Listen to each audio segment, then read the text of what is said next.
مسجد میں قرآن خوانی یا ایصال ثواب کرنا کیسا ہے؟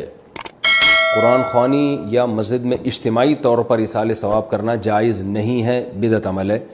اس کی وجہ یہ ہے کہ دیکھیے ایصال ثواب تو حدیث سے ثابت ہے، مشہور حدیث ہے۔ ایک صحابیہ نے پوچھا یا رسول اللہ میری والدہ کا انتقال ہو گیا، کیا میں ان کی طرف سے صدقہ کر سکتی ہوں؟ آپ نے فرمایا ہاں کر سکتی ہو۔ تو یہ حدیث ایک جزئی چیز ہے، ایک واقعہ اس میں بیان ہوا صدقہ، لیکن احادیث اور قرآن میں جزیات کے ضمن میں اصول بیان کیے جاتے ہیں۔ اس پر میں تفصیل سے بیان ریکارڈ کرا چکا ہوں۔ تو اس میں اصل میں بتا دیا گیا ہے کہ صدقہ تو ایک مثال ہے، یعنی میت کے لیے بھی نیکی کی جا سکتی ہے، جیسے صدقہ ایک نیکی ہے، تو کوئی بھی نیکی کر کے میت کو ثواب پہنچایا جا سکتا ہے۔ لیکن یاد رکھیں اجتماع کے لیے باقاعدہ دلیل، الگ سے دلیل کی ضرورت ہوتی ہے۔ جیسے آپ فجر کی 2 سنتیں جماعت سے نہیں پڑھ سکتے، کیونکہ نبی سے جماعت سے ثابت نہیں ہے۔ ظہر کی سنتیں، ظہر کے بعد کے نوافل، یہ جماعت سے نہیں پڑھ سکتے آپ، کیونکہ جماعت سے ثابت نہیں ہے۔ تو اجتماع جب بھی کسی کام کا ہوگا اس کے لیے الگ سے دلیل چاہیے۔ تو ہمارے پاس میت کو ثواب پہنچانے کے لیے اجتماعی سطح پہ کوئی عمل کیا جائے، اس کی ہمارے پاس صحابہ سے، تابعین سے کوئی دلیل موجود نہیں ہے۔ کہیں بھی نہیں آپ نے دیکھا ہوگا حضرت ابوبکر کا جب انتقال ہوا تو حضرت عمر نے قرآن خوانی کی، حضرت عمر کی شہادت ہوئی تو حضرت عثمان نے قرآن خوانی کی، کہیں بھی نہ کوئی مرفوع حدیث بھی نہیں ہے، کوئی موقوف حدیث بھی نہیں ہے، کچھ بھی نہیں ہے۔ اور چاروں ائمہ جو ہمارے بڑے محققین تھے، ابو حنیفہ، مالک، شافعی، احمد بن حنبل رحمہم اللہ تعالیٰ، ان کی ریسرچ بھی ایسی نہیں ہے، ان کی کتابیں بھی اس سے خالی ہیں۔ تو اس لیے علماء کہتے ہیں کہ ایصال ثواب کے لیے اجتماعی سطح پہ قرآن خوانی کرنا یہ بدعت عمل ہے، اس سے اجتناب کرنا چاہیے۔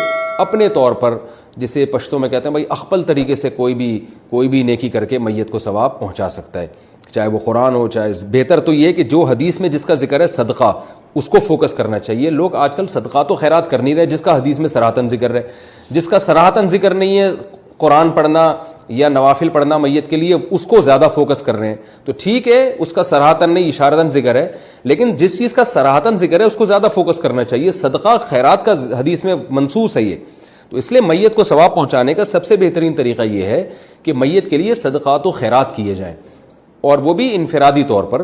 اور جیسے حدیث میں آتا ہے بہترین صدقہ یہ کہ دائیں سے دو تو بائیں کو پتہ بھی نہ چلے، تو کنواں کھدوا دیں میت کے لیے، یہ صدقہ جاریہ ہو جائے گا۔ مسجد بنوا دیں یا مسجد میں کوئی کام کروا دیں، یہ صدقہ جاریہ ہو جائے گا میت کے لیے۔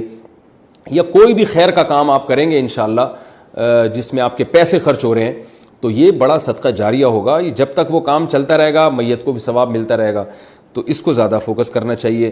آج کل زیادہ زور قرآن خوانیوں پہ ہے، وہ سستے میں ہو جاتی ہے، اس میں پھر آگے وہ بھی ملتی ہے، بریانی بھی پکی ہوئی ہوتی ہے، کھانا پینا بھی ہو جاتا ہے، تو تھوڑا سا انٹرٹینمنٹ بھی ہو جاتی ہے۔ لوگوں کی یہ نیت تو نہیں ہوگی، لیکن شاید بعض لوگوں کی یہی نیت ہو، تو اس لیے زیادہ فوکس اسی کو کریں جس کا حدیث میں ذکر ہے۔ اور اپنے طور پر کوئی قرآن پڑھے تو بہت اچھی بات ہے، اخپل طریقے سے، اجتماعی سطح پہ نہیں ہونا چاہیے یہ۔ ہاں جو قرآن خوانی ہوتی ہے برکت کے لیے، جیسے کسی نے نیا گھر بنایا، نئی دکان بنائی، تو اس میں برکت کے لیے لوگ قرآن خوانی کرتے ہیں، وہ جائز ہے۔ وہ اس لیے جائز ہے کہ وہ رقیہ ہے، برکت کے لیے جو کام کیا جاتا ہے وہ اس کا تعلق رقیہ سے ہے، رقیہ ایک علاج ہے، وہ عبادت نہیں ہے۔ تو رقیہ کے لیے ثبوت کی ضرورت نہیں ہے، کوئی بھی آیتیں، کوئی بھی طریقہ بطور رقیہ کیا جا سکتا ہے۔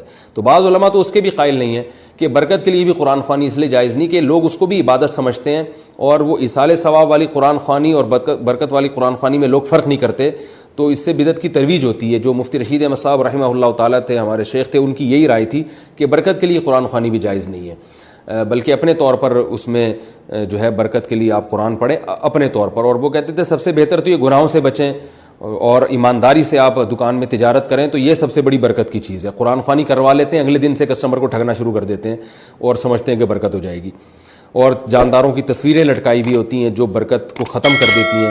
سب سے بڑی بات یہ ناپ تول میں کمی کرتے ہیں، جھوٹ بول کے تجارت کرتے ہیں۔